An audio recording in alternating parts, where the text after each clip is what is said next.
What's going on, folks? Welcome to Got Your Back post-game live stream edition. Big counterpunch from the Oilers here in game number 2 down in Vegas. Much better effort. Jason Strudwick standing by. We're going to get to it. Of course, as always, Got Your Back. Brought to you by our good friends over at Mr. Dirk. Located just off White Avenue and 102nd Street. They're your one-stop shop for all your clothing needs. If you're a businessman, want to sharpen up the look at the next meeting, or if you want to tighten it up around the office a little bit, got a wide selection of amazing suits and shirts and ties, shoes, whatever you need to make the statement that you are on top of your game, clothing-wise. Great casual wear as well. So check them out. That's Mr. Dirk, just off White Avenue and 102nd Street. Let's check in with the fellas. I am in Vegas. Zuby is in Kelowna, and Struds is in the home office back in Edmonton. Struddy, how we doing tonight, buddy? How's the energy level tonight, my man? Good. It's high. It's high. It's nice to not do this at midnight. So I feel like I'm wide open. I'm going out after this. I'm hitting White Ave, maybe a little berry teas if things go well, really well. Wow. A couple China White specials. A back bar, China White special, $2.50 the next 30 minutes.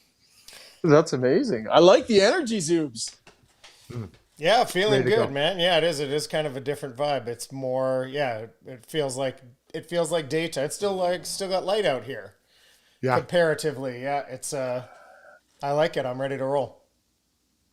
So we are live streaming tonight. I see we are up on Twitter and we are up on YouTube as well. In our takeaway segment in a few minutes, we'll welcome your comments, your questions, your thoughts, your suggestions, whatever you got for us.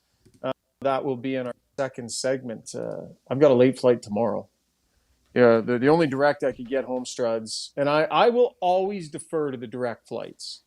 Like, I don't care what time of day it is, but 7 p.m. is the direct, and that's perfectly fine with me. So I've got tonight to chill, tomorrow to chill through the day, and then a later flight home. Wow, that's you're really struggling, eh? Working hard, get home at, what does that get you about? Like 11:30 or something like that? Yeah, get you in at midnight. Not I know the direct times from Vegas, but get into midnight, then hit the ground running on Monday for game day again. Oh, you were really grinding out. It's a hard life, eh? Holy Come on, man. That's why you can see me. I'm more laid back and relaxed tonight. I'm sitting back in my the work is done. I'm done now. You are, yeah. For a day here. So my feet are up. I'm sitting back, relaxing. Looking forward to talking a little hockey. Yeah, little pool party tomorrow. Maybe a little New York piano bar. We'll see. You have any good Vegas stories, Zuby? One I just thought of. It's not even mine, but I know a guy I went to school with told me that they went to Vegas, and this is a PG one that I can share. Went to Vegas, and the guy walked in and had basically put every cent that he had brought with him on black, put it on roulette on the minute they got there and lost it. And then what he had to do was, so then he had a credit card and he went to a gas station and was offering to pay for people's gas at a discount if they'd give him cash. So he put if it was $60, he'd ask them for 50, and that was the only cash he could access at the time. This was a few years ago. I think it's easier now, but that was just one that popped into my head. Struds, you've done Vegas a few times. You don't have an annual with the fellas, do you?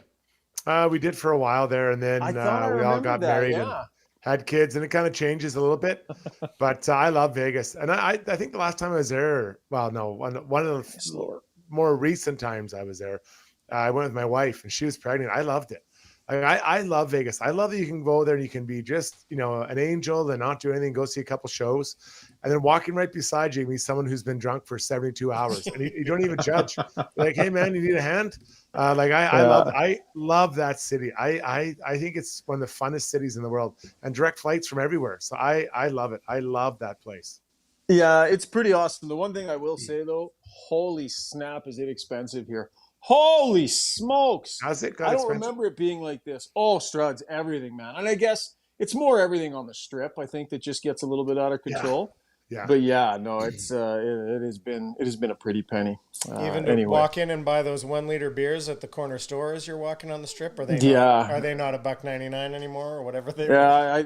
No, I'm not beer. I'm not a beer hunter. I've been a vodka soda guy this whole trip. So, anyways, we got lots of comments coming in on the stream. People are probably like, "Come on, you donkeys, let's get talking about hockey here. Let's do it." I think Struds probably feels the same way. Let's get to the breakdown. Struds, you know who the breakdown is brought to you by? Oh, there's many different people. Is it DLR? DLR, you got it, buddy. I love it. I got a strongly worded text from one of your brothers. So I'm they've scared. only been a sponsor on the pod since day one. I know. DLR Vinyl Products. Yes, they are my brothers, Rick and Rob. But more importantly, they've got fantastic maintenance-free vinyl decking and fencing. So if it's time for a change in your yard or an upgrade and you've got wood right now, definitely strongly encourage you to check out DLR Vinyl Products for some maintenance-free stuff. You don't have to sand, you don't have to stain, you don't have to paint. You put it in once, and then it's good. You're good. You just sit back and you relax and you enjoy it. I can't wait to get home to my maintenance-free deck from DLR and put my feet up, turn the fire table on, and actually, yeah, we can do fire tables right now. And relax and enjoy it. By the way, sending our best to everybody out there that might be affected by all the fires that are happening right now. I know it was tough paying attention to it yesterday. Lots of evacuations, lots of people pretty rattled. And so thinking of everybody and hope everybody is doing okay and staying safe. Okay, Struds, biggest difference in the Edmonton Oilers from game number 1 to game number 2 was? Their energy. They came out and they were determined to get this done, and they had energy all over the place. I thought Jay Woodcroft said it really well, not to jump the gun here in his post game, but he said they had to take penalties because we played at a different pace, and that's exactly it. Some Oilers fans are complaining in game 1 about the lack of calls. Well, when you're skating, you're forcing the other team to make decisions, and either let you go or they drag you down. And we saw it. What did they have? 2 power plays in the first, I don't know, Schauger, 4 or 5 minutes, and they scored twice. Lights out. See you later. Boom, boom. Yeah. And that was not that the game was over at that point, but I mean, it was pretty much decided after 15 minutes, but their energy was really high. I thought Vegas started the game and played the bulk of the game, much how the Oilers played game 1. What did you see? I like the way Jay Woodcroft started this game. So I kind of crapped on him last game because I thought he got a little too cute with his lines at practice and this and that, and we went into that in detail. I like what he did tonight. He started McDavid and Draisaitl together. Right. Then he went to a different line. Then he went right back to McDavid and Draisaitl again. 2 of the first 3 shifts. Right. He did this regularly last year in the playoffs against Los Angeles. And tonight it worked really well for him. Don't overthink it. Throw your best players on the ice 2 out of the first 3 shifts. That's where the penalty was generated. They were fresh. Like they were ready to go on the power play. They'd had a few touches already. I think it was simple in the way he started the game, and I thought he put his guys in position to grab that game early, and they did. So I kind of crapped on him the other day. I definitely give him credit here tonight. I like the way he handled that. Yeah, and I've been an advocate for to break up those 2 guys, Connor Leon. He didn't, and they got it done tonight. I mean, I wasn't saying that that's the reason they lost game 1, but no. I still like the idea of splitting up, but it's working, so I doubt it's going to happen. Skinner had a good game, and now I think there's question marks in net for Vegas. And I think going into this series, I know it's only 2 games, but that's 9 goals against in 2 games. I don't believe that Vegas has a legitimate starter. They have quantity, and that's one way of playing net. But they do not have the quality that other team has, that other teams have, especially in the Western Conference. When you look at like a Jake Ottinger, what he's doing, probably the best in Western Conference. So, yeah, I wonder what's going on in the net there. I'm guessing they probably come back with Brossoit again, but I might be wrong. I've been wrong with the goalies all year. Yeah, well, you've been tough with the Oiler goalies. I don't think opposition goalies you've messed up quite as much, but yeah. Okay. Something I've been talking a lot about lately that everybody's loving is McDavid and his health. So tonight, Struds, and I know it was painful for Oiler fans to wait the extra day for this game. I think it did them a huge, huge service. I think Connor McDavid tonight looked as fast and as much jump and pop in his stride as he has since early on in round number 1. He had his separation speed back, had his mojo back. I noticed a big difference in him tonight, and I thought he was excellent. Well, I didn't think Vegas did I'm not going to disagree with you, but I'll say I didn't think Vegas did a good job kind of clogging up his airspace, right? I thought that he found more clean air. Now, maybe it's because he's moving faster, and that might translate better live than it does on TV, but I didn't think they did as good a job just clogging it up. The player that I want to single out that I thought had the most jump we've seen in the playoffs was Evander Kane. And Evander Kane today inserted himself into the collective heads of Vegas. Now, he had 24 minutes in penalties tonight. I don't know. He had one fight. I don't know if I want to call that a fight. I mean, he was giving body shots to Kolesar. Yeah, but I wouldn't really call it a fight. But you could see guys were looking for him, and he loves it. He is in his element when he's chirping with guys in the penalty box, yelling from the bench, holding guys off, telling them, I didn't do anything. Why am I going to get a penalty? Like, I love that whole thing. And he's now like, hey, guys, I'm in this series now. And I think that is, to be fair, I didn't think we really saw that in the first round. Rishaug too much. Maybe there wasn't much opportunity. But tonight he inserted himself in that. His running mate seems to be Clean Costin. He's right there beside him. But guys like Bukestad, guys like, Darnay wasn't doing as much tonight. Now, a little bit less ice time. But Darnell Nurse coming in there like, hey, what you got a problem, Hake? Like, when Kane is on his game, it elevates all the other guys that are like that, those physical guys. And I think this is a huge, huge development for the Edmonton Oilers if this is indeed the Kane we see the rest of this series. We'll get to the Weiss Johnson soundbox. Zuby, you can cue up the Evander Kane comment here. 45 years they've been in business, so if you need a new furnace, garage heater, air conditioner, hot water tank, or if you have any of those and you need them serviced, give Dennis and the crew over at Weiss Johnson a call. They're absolutely loving this Oiler ride, this playoff journey. They're Edmonton's number one choice for heating, air conditioning, and plumbing services. Give them a call, 780-463-3096. Jingle. Weiss Johnson, So we talked to Evander Kane about the nastiness.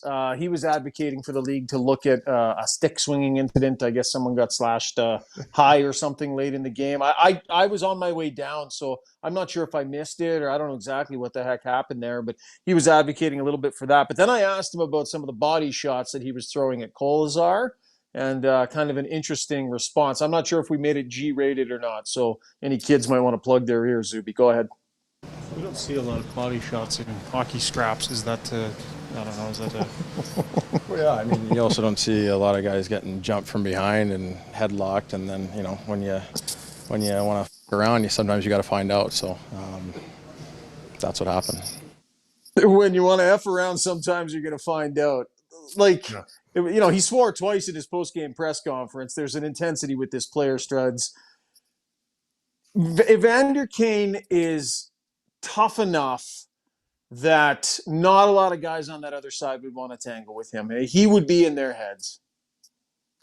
Well, there's very few people in the NHL that are as tough as Evander Kane. The only problem he'd have is maybe with some of the bigger guys. He's just a little bit undersized for maybe a really big, strong guy like a Lucic or something, although I think he's fought him before. But, what Evander Kane brings is he just brings the swagger. And we saw it all through the 3 rounds last year, specifically, and I'll even go to the hit on Nazem Kadri. Like he does not care out there. He is out there to win, and he is there to get in your head, and he gets in his head, in their heads. And, Kolesar is trying to get involved, but, I think he's doing a good job. Kane's got to try to keep sucking him into penalties. And because Kolesar is not going to affect the game the same way that Kane does, right?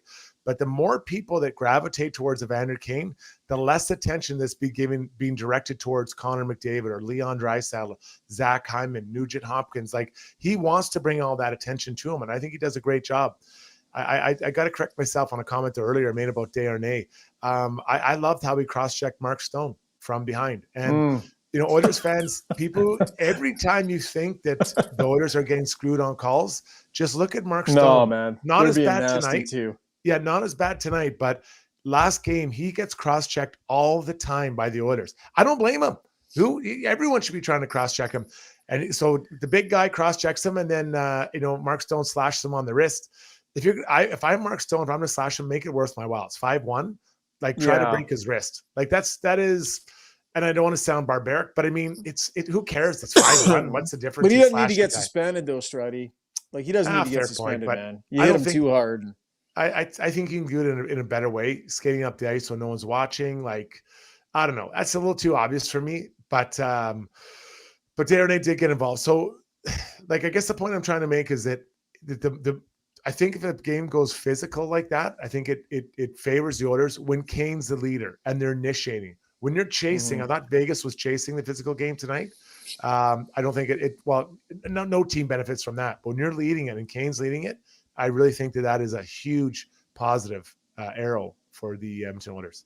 So team toughness, right? It's about being able to step in there when the game goes to the trenches and guys stand up for each other, not backing down, being there for one another. The Oilers are much better at this than they were a few years ago. Way better because they have the personnel to do it. The other type of team toughness is you want to mess around and be undisciplined, we're going to destroy you with the power play. And they were able to do that tonight. So two forms of team toughness tonight that I thought were both difference makers in the game. Here's Connor McDavid, Zuby, if we've got that clip, chatting post-game about kind of the physical elements in the game. I mean, if they want to run around and play that type of game, then we'll play on the power play all night if that's what they want. So, at the end of the day, we're not going to sit back and take it, though, either. I thought we did a good job of a good mix of standing in there and sticking up for one another and also kind of, staying disciplined like we always talk about. What did you think of Ryan Nugent-Hopkins tonight, Struds? We were kind of on him after the last couple of games, well, certainly the last game. What did you see from him, his stats line here? A couple of assists, 20 minutes and 30 seconds, 50% in the face-off circle, 2 shots tonight. Yeah, I think still trying to get it there, to that. He needs a goal. I think he needs a goal to unlock it. A team wins 5-1, and I'm not being critical of him, but I just for him, I think he's got to get on the score sheet with a goal. He's on that second line. Kind of making things happen there, and it's interesting to see who they kind of put out there with Bukestad and company out there. And I get it, what they're trying to accomplish. There's some balance there, but for him, I just think that it's got to be eating him up inside that he hasn't scored. Now the Oilers are scoring a lot. But I believe a guy who's come off a 100-point season not to have a goal through, what are we at, 8 games? That seems like a long stretch for him. Yeah, I agree. I like the fact that he was trying to shoot the puck a little bit more tonight. A couple shots on net. Better, I would say, some improvement there. For sure. What was the other element I wanted to get to? I'll jump in. You jump in. You take it for a minute. Last game I talked a lot about the Vegas penalty kill. I think it was the second one they had where they went to the diamond, and they did it again tonight. You can see they're sitting there. That's how they're looking. They're looking to take away the flanks. So again, when you used to do the box, and then the box got pushed out because guys started putting people in the middle. They call it a bumper. So then teams have gone to kind of 1-1-2. So you're kind of covering the bumper, but also can't pass it, zing it through. Well, it's, what they've done is that Vegas has just decided we're just going to take away the flank shots, and specifically Leon Draisaitl as much as we can on a flank shot. So the Oilers are kind of, still finding a way to do it. So they would watch that, they'll watch it again. And I kind of like what Vegas is doing. I think it's a pretty good way of doing it. I know the Oilers still rattled off, 3 play goals. I guess you're not wildly. It's not working. Yeah, but I think that the challenge is you still. It's hard because you now have Bouchard from the point is hammering away bombs, right? And that guy is feeling it, and he just walked in and hammered that one tonight. So you still have to kind of press out on him and not allow him to walk in, and stay in front of him. So it's tricky, but as soon as you stay in front of him, he walks all the way to, let's say, his right. He's going to throw it back. Now there's a whole chunk of ice for Connor McDavid to skate down to, right? So it's tough. It'll be interesting if they decide to try that again or if they change it out. I like that they tried something different. It hasn't worked, but quite honestly, I don't see anything that's really worked this year against Oilers penalty kill except maybe all out aggression. And if you keep the puck kind of on the run, maybe that's helped, but pretty tough right now. It's pretty tough. Yeah, a reminder, we are live streaming right now, and in our last segment, takeaways coming up in just a couple of minutes here. We will take your questions, and we will take your thoughts on the game. I see Brownlee's toe chiming in saying Rishaug got owned by Woody.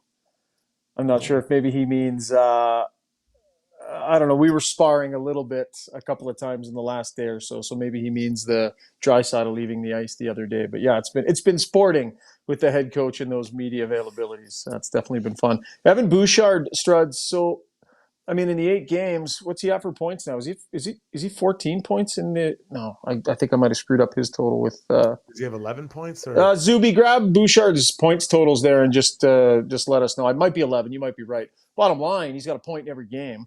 Bottom line, he's been absolutely pivotal on that power play in the conversation for the best defenseman in the series. I mean, offensively, he's been just absolutely off the chart. Had 5 attempts blocked tonight. It's kind of a weird number. But on the biggest stage, in a huge game, he's just absolutely lights out here, Struddy. He sure has been. And what a transformation. We talked about this before, but a lot of concern around what was going to happen with the power play. He wasn't exactly killing it. And then they find Ekblad in a trade, not Ekblad, Ekholm in a trade, and they bring in Bouchard. The two of them now form a formidable pair, and Bouchard's confidence has soared. Right, he's absolutely soaring. And the power play, if anything, it's not as good. It's maybe even improved because there's a different threat, shot from the blue line, right? And that's actually pretty crazy when you think about it. Because I think we got to give Barry a ton of credit. He did a great job. Oh yeah. It's given the power play a different look. Having a hammer like that from the blue line, because now you have to respect just the cross seam play and some down low plays. We've seen them go like below the goal line and back up to the middle or whatever. But now you also got a guy dropping bombs from the point. So it's been a big deal, and he has not really, especially he's doing 5-on-5, right? Defending hard, making good plays with the puck. Every D-man's going to make mistakes, right? And I think that he did have some challenges for sure, the last couple of years, but I think that he's starting to iron some more of those out. But hey, let's be honest, both teams are going to be making mistakes on defense. That's how you get goals scored against you.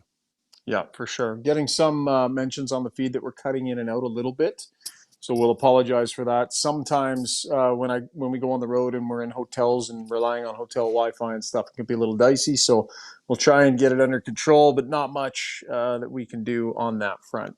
Okay, that was the breakdown brought to you by DLR Vinyl Products. Zuby's been tracking your comments and your questions behind the scenes, so we'll get to some of those now in our takeaways segment. And takeaways is brought to you by Sherwood Buick GMC. The big, beautiful dealership just off the left-hand side of Baseline Road on the way into Sherwood Park.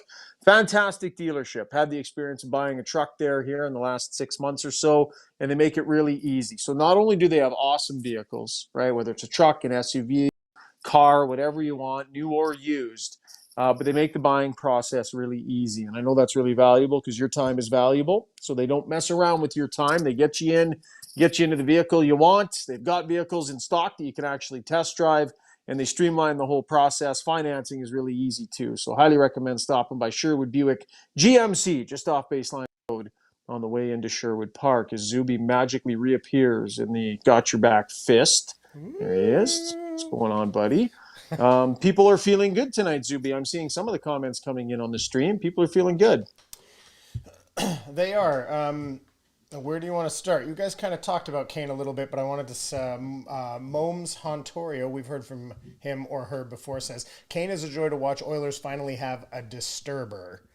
How you guys feel about like that specific element of it? Like you said, he's in their heads, right? Yeah, no, it's one thing to be able to respond. It's another thing at times to be able to even go and stir it up a little bit when you need to. And I would say, Struddy, I think you were fair in saying that there wasn't a lot of that in the first round. I don't know if it was a health issue or not. But I will say if Evander Kane is checking in emotionally to this degree, night in, night out, like having him engaged like this, the way he was tonight, that's a game changer for them because he was all over it physically.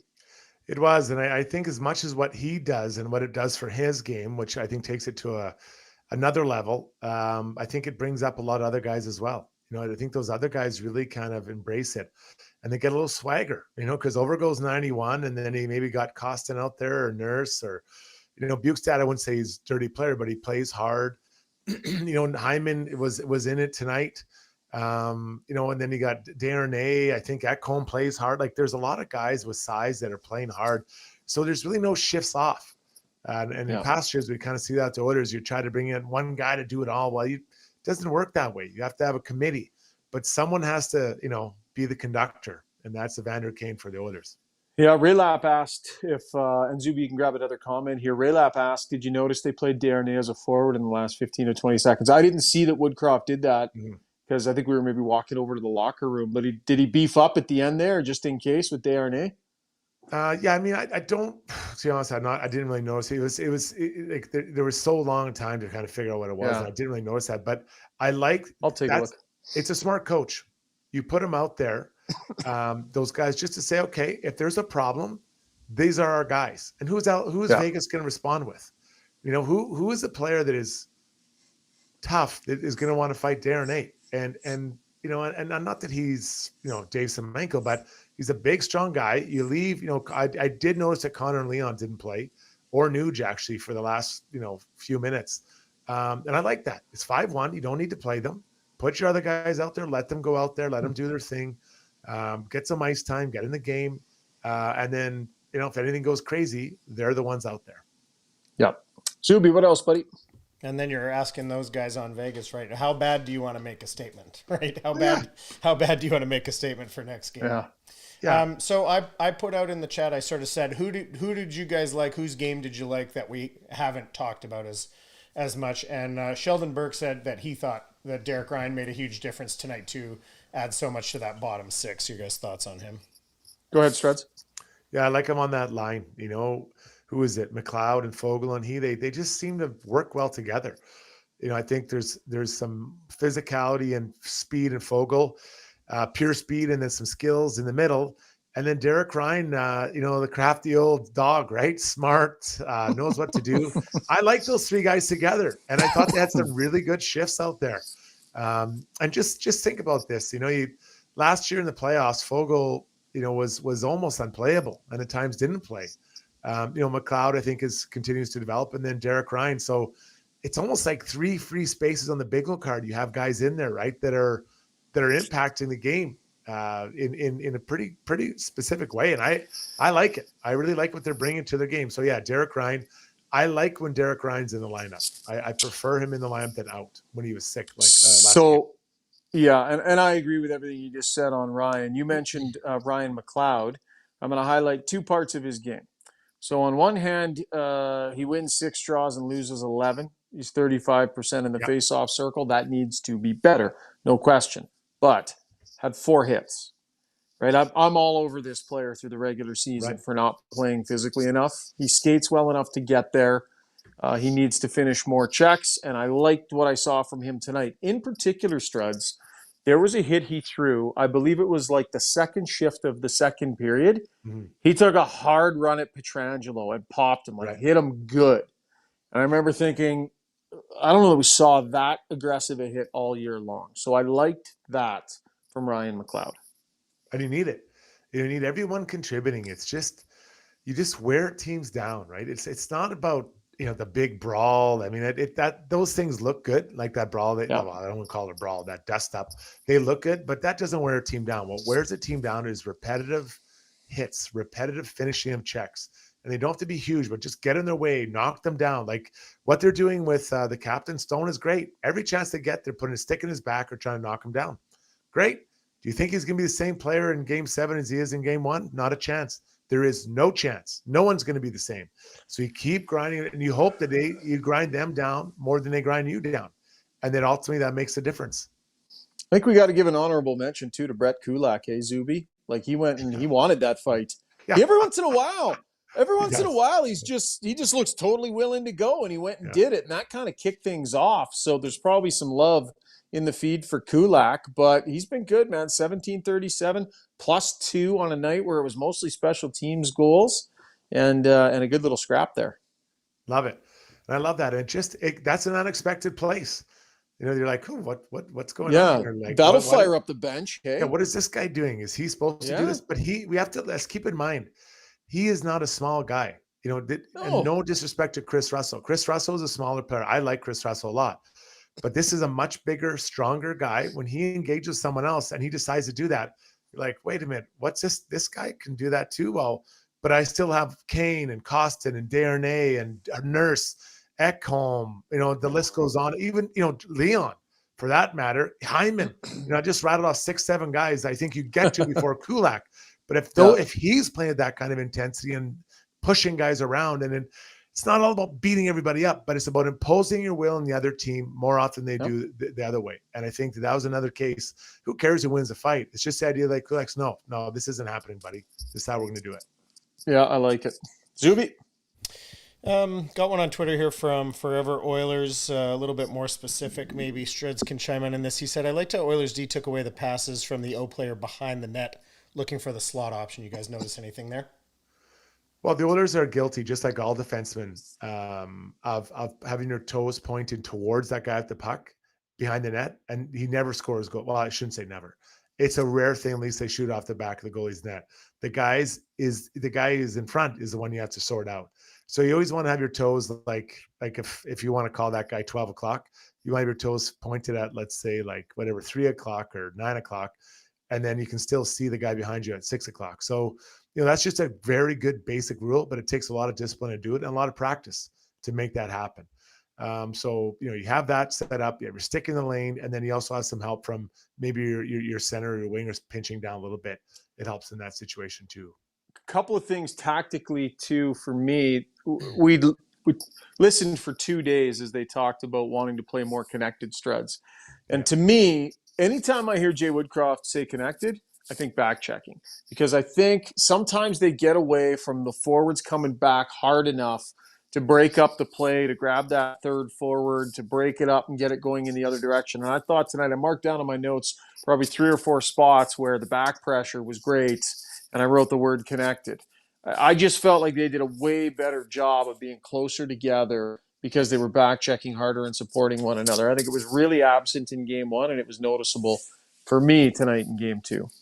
That's fair. And I think, to use Jay's word, their pace was better. They were going and skating and playing. And, it just like everyone has to get up the ice to forecheck. Everyone has to get back into your own end so that if you do get the puck, and I have it as a D-man, my forward's there to pass to. If you're coming back half speed and I get the puck, I might have a window of a half a second. If you're not there, poof, the window closes. Now I got to find something else. So connected isn't just going up the ice. It's also coming back into your end. Zuby, we'll do 2 more and then we'll shut her down. The other thing I want to ask you, if you noticed, Struds, did you see McDavid wave off Costin? Yeah, I did. When Costin was going to step in for him. So I don't know if they showed it on the broadcast in Canada or not. I just saw watching the game. But McDavid took a hard hit along the boards and Costin was on his way. And McDavid actually gave him the no, we're good, and waved him off coming in to either take a penalty or step in for him. So thought they did a good job, man, playing between the whistles and staying disciplined. They didn't give that Vegas power play many opportunities.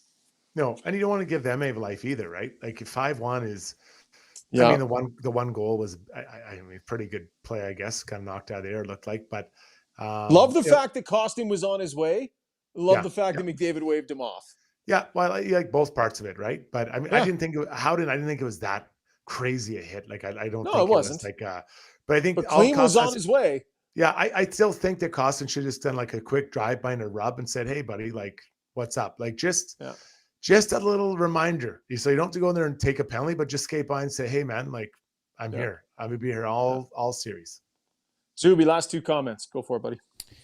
We haven't said too much about Stu Skinner tonight, and of course a pretty light workload in the first period, but Mark here on Twitter, I'm not going to say his full name because I feel like it's like an IP Freely kind of thing. It might be a college what do you call it, like a college prank call if I say his name, the full name. It's going to be something bad. Anyway, he had a good comment. He says, felt like Skinner found another level tonight in the playoffs. Solid and confident, timely saves. Zuby, you're the goalie. Did you notice much different from him tonight? Confidence, for sure. There is something you see. There's something you feel when you're playing. There's something you see when the guy isn't in his head thinking, man, I hope this next one doesn't go in. Just playing the game and seeing the puck and reading the play and making saves. And I certainly did see that tonight. Yeah. Because he didn't see much action, Struds. Like, he had to stay in that because he didn't see a lot early.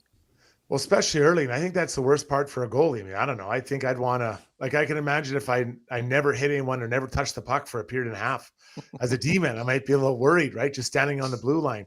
So for him, he didn't really get much action. But I honestly think, there was conversations. I believe we had them about, is it time for Campbell? So they put Campbell in. I made the point that if the team plays well in front of him and Skinner struggles, then let's have that talk. But, tonight, the team played well in front of him, and Skinner was equal to their effort.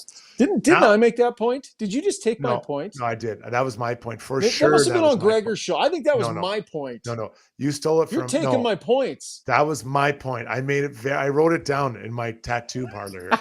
But the other part is that now, like I said, Vegas. I think Vegas has got a question mark, right? But I hope that they start Laurent Brossoit and the Oilers come out gangbusters on him. And make his life difficult to start the game, because if he has a tough game 3, now you're looking around the benches. You're like, okay, what is going on here? Yeah. So, 9 goals in 2 games, that's a lot to give up. I recognize the Oilers have given up 5, which is, well, I guess that's 2.5. So actually not bad on average. It's 5, right? No. Yep. What? 5. 5 yeah. Wasn't it 5 in game 1? Was 6 it 5 total 4 in now. game 1? 6 total. 5 and 1. 6. My bad. 6. Or that's 3. So it's so I 5 and 1. Yeah. So anyway, so it changes the narrative a little bit, and that's how quick the swings can be in the playoffs, right? Like from they have a goalie problem to they have a goalie problem, or we have a penalty kill problem to they have a penalty kill problem. So stay out of the box and make Vegas take penalties on you and try to put their goalies on their heels early. Yeah, there was a good point here on the stream I saw just come and go. Sorry, I don't have who it was from, but basically, from CK Pond. Less pressure when the team jumps out to a 4-0 lead. Like, he didn't see a lot of action, but he had a lead to work with. Bottom line, he didn't let the next one in, right? And that one kept it. And Mike pointing out one of the goals was an empty netter. Zuby, last comment of the night, my man, as we go back to the Weiss Johnson mentions. Okay, and then after this, I got one quick thing because I did another poll on YouTube tonight that I think you guys will enjoy. So two comments here together from Rowland72. Costin blocking those 2 shots really fired up the bench, and following up with Sheldon Burke saying any concern on Costin injury as he was seemed hobbled by those couple of blocks. Gotta love the back-to-back blocks, hey Struds. When a guy takes one. And everybody knows how banged up he is, and he's hobbling around, and you're like, oh, man, how hurt is he? And then it goes back to his point man again, and you're going, what's he going to do?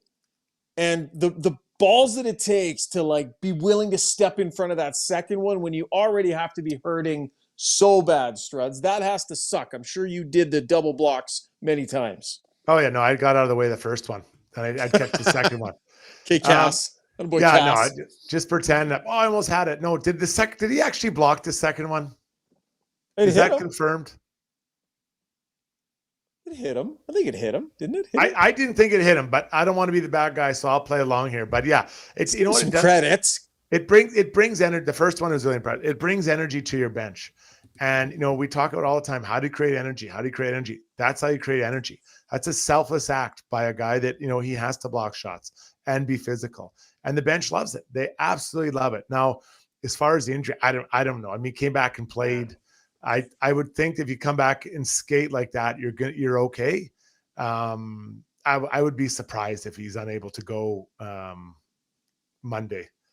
He should be healthy by the time Chagra gets back from Las Vegas.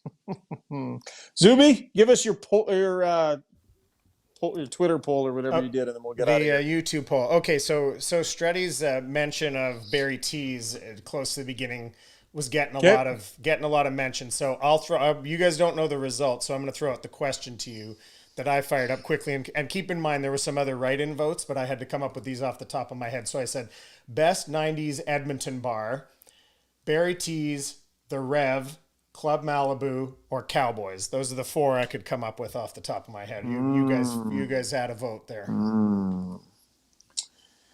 Or you can go off Club the board. Malibu. Club Malibu, I would say was I kind of like the vibe at Club Malibu. I don't know, Struds, you have a preference? I like Cowboys. I wasn't an Ezzy guy. It was too far to drive and driving to get there or whatever. And then drinking that squirrel urine didn't exactly get me excited either. Not that I'm a snob, but I loved Ezzy's. I was in St. Albert, so it's not that far. But there were some nights you didn't get out of the locker room. I don't know. That sounds like a metaphor for something, but literally some nights you went there on a Tuesday, you got that number, and you didn't make it out of the locker room. So I'd probably vote Cowboys too. Let me tell you how the Got Your Back faithful voted. We got Barry Tees came in first, 37% of the vote. Cowboys second, 32% of the vote. The Rev third, 18% of the vote, and Club Malibu coming in last with 10% of the vote. So still that's pretty even. That's pretty well spread. We're getting some other good ones in on the stream though. Gas Pump, Sidetrack, Thunderdome. Yeah, there was other write-ins for Thunderdome. Chase Nightclub. Yeah, those are classics. Absolute classics. Struds, were you no, you were in Kamloops, but you would have spent your off seasons as a young 20-year-old in the area carousing, right? Oh yeah. I was in the mix. I was supporting the local bar scene. I liked King's Horse. That was a kind of White Mud Crossing area. Then Iron Horse as well. I enjoyed that. Place. Now it's MKT. Really liked Iron. I really liked Iron Horse. I love that place. Zuby, you got to get a better feel for when to roll the music, man. Yeah. Like this conversation would have been the perfect time to roll the music and wrap it up. And like you are allowed to make that editorial decision when you roll the music. All right. So we'll start wrapping up the pod. There's one thing in my game we need to work on. Do you know why I didn't roll it? Because I was busy being confused by two people writing both on Twitter and on YouTube shin pad. And I'm like, I never heard of the shin pad. I don't think I've been to that bar. And then I realized, that was coming up for talking about where the second shot hit. Right. In the shin pad. He was willing to block it, though. I'm giving him credit, Struds. I'm going to give him the benefit of the doubt. Okay. No, let's build a legend. Build the legend of Clem Costin. All right, big win for the Oilers. Once again, drop game 1. Come back and win game 2. Much better performance. So shifting back to Edmonton for game number 3 on Monday. Thanks, guys. Great job tonight. Thank you so much for all of your contributions on the live stream. Zuby, your Expos cap, getting a little bit of love there on the stream, I see. Big thanks to our sponsors as well. That is, of course, Mr. Dirk, DLR Vinyl Products, Sherwood Buick GMC, and Weiss Johnson as well. Probably drop another podcast. I'm thinking maybe post-game Monday or Tuesday morning. We'll figure it out. But keep an eye on our feed. Lots of podcasts coming your way. Enjoy the rest of your weekend. And we'll see you soon, folks. Cheers. Cheers from Vegas. See you, gang. Salut.